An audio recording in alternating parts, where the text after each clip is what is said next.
অ্যামিচার এরপর কিছু noun adjective preposition বসিয়ে বা কিছু ওয়ার্ড বসিয়ে বিভিন্ন অর্থে যে ইউজ করা হয় সেগুলো বোঝার সুবিধার জন্য আমরা এদের 1 নম্বর রুল 2 নম্বর রুল বলে ভাগ করেছি।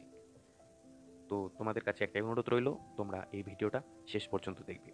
আশা করি অবশ্যই ভালো কিছুই শিখতে পারবে।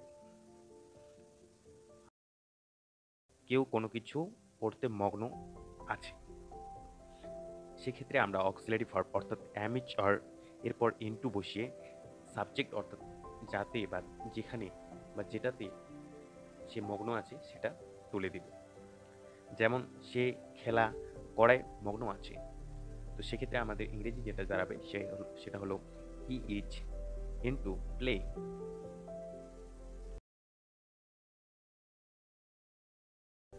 কেউ কোনো কিছু করতে সক্ষম, সেক্ষেত্রে আমরা অক্সিলারি ভার্ব এরপর অ্যাপেল টু ইউজ করব। যেমন আমি কাজটি করতে পারি, I am Apple to do the work. কিন্তু কেউ কোনো কিছু করতে অক্ষম বোঝানোর ক্ষেত্রে আমরা আনএবল টু ইউজ করব। যেমন I am unable to do the work, আমি কাজটি করতে পারি না, I am unable to do the work.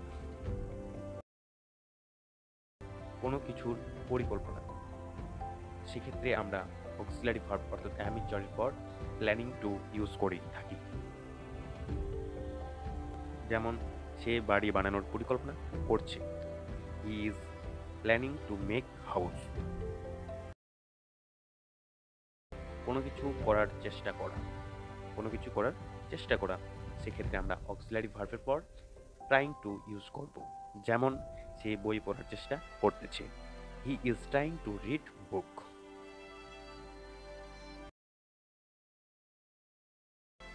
কোনো প্রায় হতে যাচ্ছে, অর্থাৎ কোনো কিছু প্রায় হতে যাচ্ছে, সেক্ষেত্রে আমরা অক্সিলারি ভার্ব এরপর অ্যাবাউট টু ইউজ করে অ্যাবাউট টু বি ইউজ করব।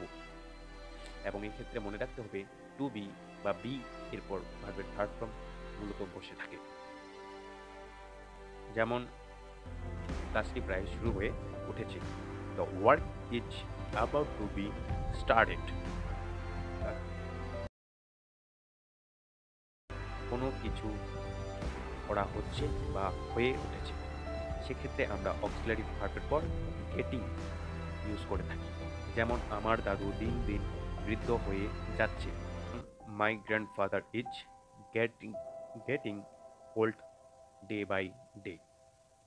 কেউ কোনো কিছুতে পরিণত হচ্ছে, সেক্ষেত্রে আমাদের ইংরেজি স্ট্রিকচার যেটা দাঁড়াবে সেটা হলো অক্সিলারি ভার্বের পর আমাদের বিকাম আসবে।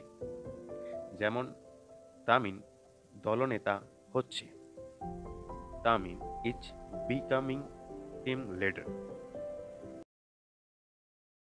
কেউ কোনো কিছু করতে ক্লান্ত হলে, সেক্ষেত্রে আমরা অক্সিলারি ভার্বের পর টায়ার্ড অফ ইউজ করব, আর অফের পর আমরা ভার্বের সাথে আইএনজি ইউজ করব। যেমন সাকিব লিখতে লিখতে ক্লান্ত হয়ে গেল, Sakib is tired of writing. কেউ কোনো কিছু করতে ভয় পায়, সেক্ষেত্রে আমরা অক্সিলারি ভার্ব এরপর স্কেয়ার অফ ইউজ করব।